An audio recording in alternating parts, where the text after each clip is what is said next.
Someone lies awake at 3 a.m. in a quiet house, and they can hear it.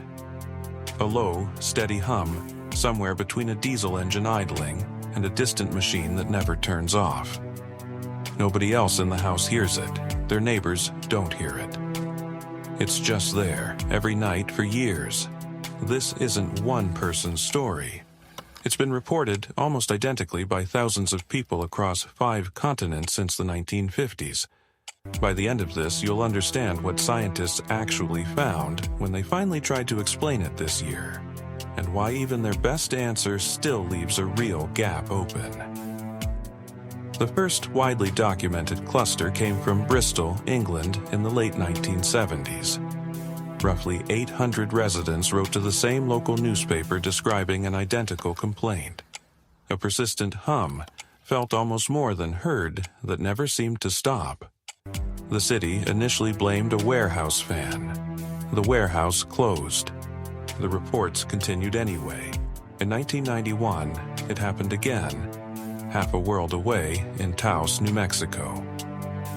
Researchers from Los Alamos National Laboratory, the University of New Mexico, and Sandia National Laboratories all got involved, running real instrumentation, trying to catch the sound on a meter.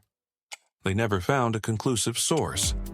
Since then, the same complaint has surfaced in Canada, Australia, New Zealand, South Africa, and cities across Europe from people who have never met and don't know each other's stories exist. 2 cases actually got solved, and they're worth knowing because they set the bar for what a real answer looks like. In Kokomo, Indiana, in the late 1990s, a city-commissioned investigation used real acoustic instruments and found 2 specific industrial tones: a 36 Hz hum coming from a cooling tower at an auto parts plant, and a separate 10 Hz tone from an air compressor at another facility. Both companies made adjustments, and the identified tones themselves measurably dropped.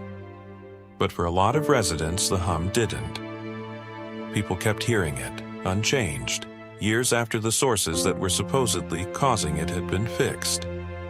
In Windsor, Ontario, residents spent years describing an almost identical hum. In 2013, a federally funded investigation traced it across the river to Zug Island in Michigan, home to heavy blast furnace steelmaking equipment. The clearest proof came later. When that steel plant's furnaces shut down in 2020, the Windsor hum disappeared. Those 2 cases prove the phenomenon can have a completely mundane, physical, external explanation. The problem is, most cases of the hum don't have one. Bristol's hum outlasted the warehouse they blamed for it. Taos's hum outlasted a full research team with real equipment. For every Kokomo or Windsor, there are dozens of reported clusters where investigators found nothing. No external tone, no mechanical source, nothing a microphone could actually pick up, even though the people reporting it were completely certain they were hearing something real. This March, researchers from the German Center for Vertigo and Balance Disorders and the Norwegian University of Science and Technology published the most rigorous test of this question yet, in the journal PLOS ONE. They brought in 28 people who reported hearing an unexplained hum and tested 2 competing explanations directly. The first, maybe these people simply have unusually sensitive low-frequency hearing, picking up something that's technically there but inaudible to everyone else. They measured it directly.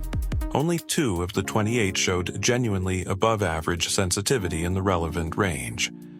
That wasn't the answer for most of them. The second, maybe it's otoacoustic emissions, faint sounds the inner ear itself naturally produces, that some people are somehow perceiving as external. The researchers tested for that too, and found no evidence it explained what participants were reporting either.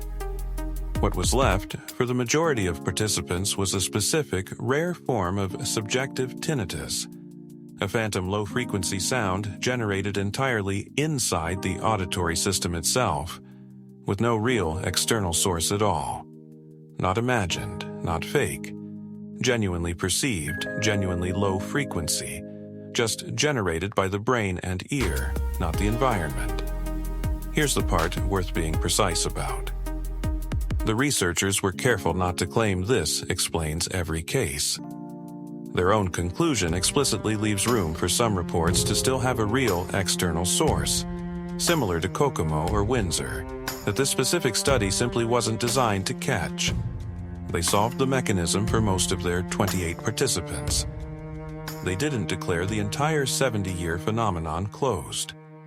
Go back to that person lying awake at 3 a.m. After this study, science has its best answer yet for what's happening to most people who report this. A rare, real form of tinnitus built entirely inside their own head that happens to sound exactly like an external hum. But somewhere in that same pile of thousands of reports, dating back to a warehouse van in Bristol in the 1970s, there are almost certainly a few more Kokomos and Windsors still waiting to be found. Real, external, physical sources nobody has traced yet. This channel finds the thing hiding in plain sight. Subscribe so you don't miss the next one.